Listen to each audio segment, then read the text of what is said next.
Kepala Badan Gizi Nasional, BGN, Dadan Hindayana, mengatakan mulai Januari 2026, program MBG diproyeksikan menyedot anggaran senilai 1,2 triliun rupiah per hari untuk memberi makan bergizi kepada 82,9 juta anak di seluruh penjuru negeri.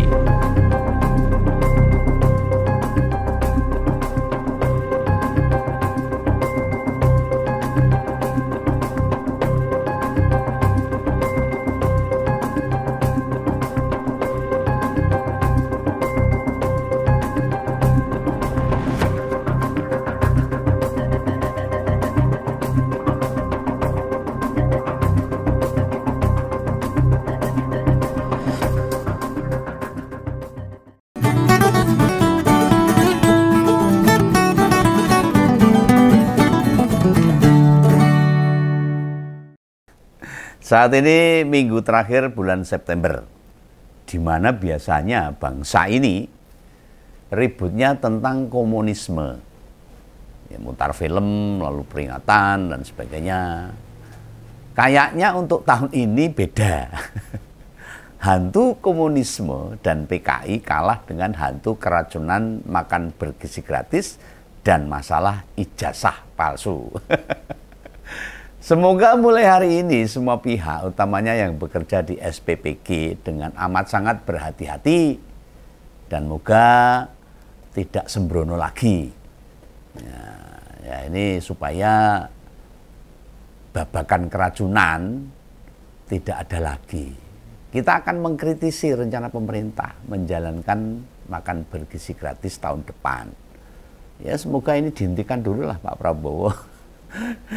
Direka ulang lagi sebaiknya seperti apa. Lah, berdasarkan banyak pemberitaan mulai 2026 BGN akan mengeluarkan anggaran 1,2 triliun per hari buat makan bergizi gratis. Ini beneran ini. Ngomporos nggak salah dengar. Duit semono akeh itu 1,2 triliun sehari harus dihabiskan untuk madiang ngemplok sego. Ini masih ada 2 bulan tersisa sebelum 2026. Setidaknya topik Om Begawan yang saya angkat ini tentu berharap rencana ini batal. Ini harapan Om Begawan. Setidaknya tidak dijalankan secara penuh. Karena ya tadi saya sudah banyak mengupas bahwa program makan bergizi gratis itu banyak masalah. Dari masalah pengadaan, proyeknya, korupsi mungkin,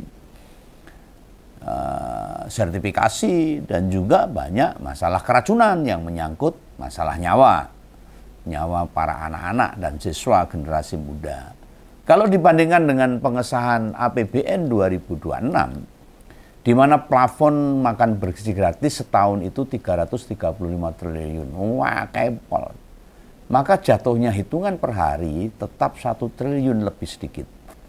Sementara kita tahu tuh, hanya demi makan bergizi gratis banyak kepentingan rakyat, bahkan orang miskin ikut dipangkas.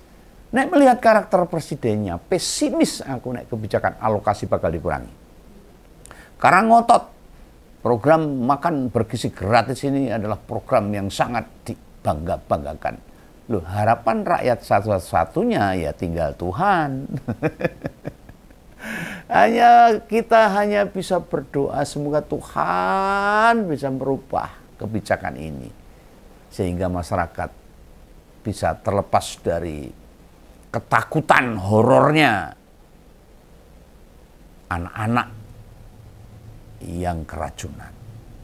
Lah ini loh, baru berapa miliar yang keluar untuk makan bergizi gratis. Nah, kalau nanti satu hari 1 triliun di seluruh Indonesia dicake, bagaimana dengan pengalaman keracunan yang terus terjadi? Gigiri sih ini bukan putus asa. Nah, melainkan mengembalikan sesuatu yang sulit kita jangkau hanya pada Sang Maha Kuasa, Maha segalanya. Mungkin bagi rakyat kecil kayak kita-kita ini, ojo neh mikir duit triliunan. Wong weruh duit cash 10 juta wae. Nate reti paling ya ora genep. geneping 5 kali 10 juta. Lah kalau Begawan sudah biasa, tapi ya rakyat banyak yang belum biasa. Sehingga waktu ada pemberitaan alokasi dana MBG mulai tahun depan 1,2 triliun dihabiskan setiap hari. Ini tidak menimbulkan gejolak. Mergo gak iso mikir seberapa banyak uang itu. 1,2 triliun itu. 1.200 miliar. Gila itu. Sementara sebelumnya anggota DPR dapat tunjangan perumahan per bulan 50 juta. Tensi rakyat langsung mudak, ngamuk. Iki Begawan rame manas-manasi loh. Gendut dimoneh enggak, dudu perkara kuwi. Lah nek do tergerak dhewe ya aku matur nuwun. Soalnya aku dudu sapa-sapa. Cara berjuang Begawan ya lewat konten ini. Memahamkan masyarakat. Makanya di episode hari ini buat memudahkan kita semua ngerteni, makan bergizi gratis sebanyak apa. Maka tak buat padanannya, persamaannya. Padanan itu persamaannya. Ya bentukan lain itu makhluk. Biar kita paham itu. Ibaratnya orang sulit membayangkan duit 30.000. Saya sulit. Ya ganti seperti ngebayangin gudang garam atau jarum sebungkus itu. Ya semacam itu. Jadi harganya yang pasti nominal 1,2 triliun itu memang sangat luar biasa gedenya. Ora ukur tumpuk undung. Begawan ya paham.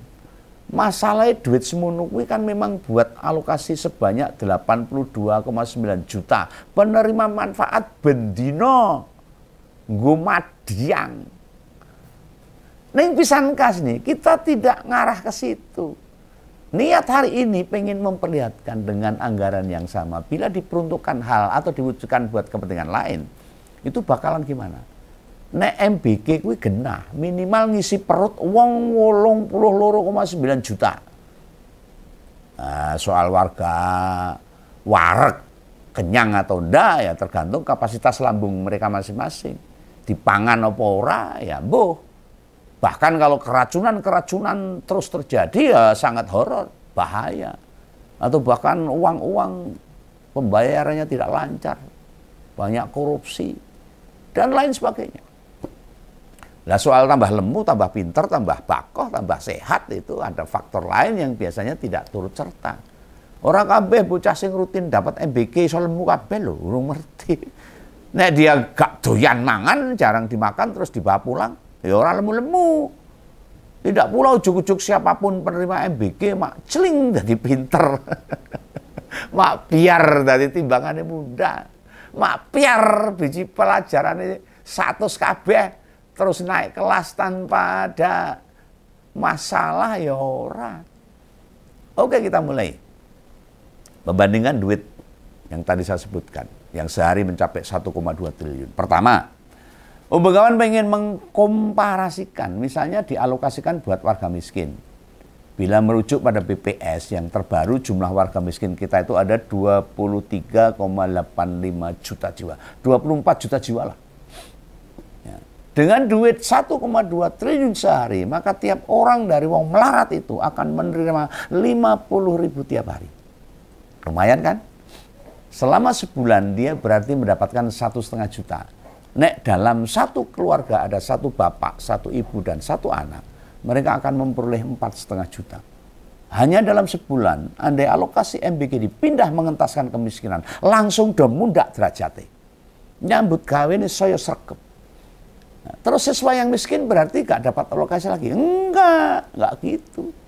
Tapi kan dia dapat ganti lebih gede, 50.000 per hari. Nek digabung sama orang tua, tentu makannya jauh lebih bergizi. Ya, apalagi negara kan bisa menghapus berbagai program buat mereka. Kayak PKH, kebalik, Raskin, KIS, KIP, dan lain-lainnya. Nah gitu, masih ada anggaran lain yang diefisiensi. Itu baru dibuat warga miskin. Anda buat mendirikan puskesmas misalnya. Dengan standar ya lumayan lah, seperti di perkotaan. Bakal terbangun berapa puskesmas. Membangun puskesmas yang memadai berkisar antara 15 sampai 30 miliar per unit. Ini tergantung lokasi atau inflasi, geografis, dan faktor berpengaruh lainnya. Oke lah, kita misalnya kebutuhan segitu. Nek diterapkan beneran bakal berdiri 40 sampai 80 puskesmas baru. Itu setiap hari. Ada. Mosok arti bangun puskesmas kabeh, ora nek sing loro malahan. Ora nek doktere malahan. Ya. Dengan berdirinya fasilitas kesehatan itu, maka askes, ya kan? Askes warga buat menjaga kesehatan akan lebih terlayani dengan baik. Kalau sudah merasa semua kecamatan di Indonesia ada puskesmas, dananya bisa dialihkan buat yang lain. Ini nek pemikiranku, atau kita terapkan bagi perawatan atau operasi jantung.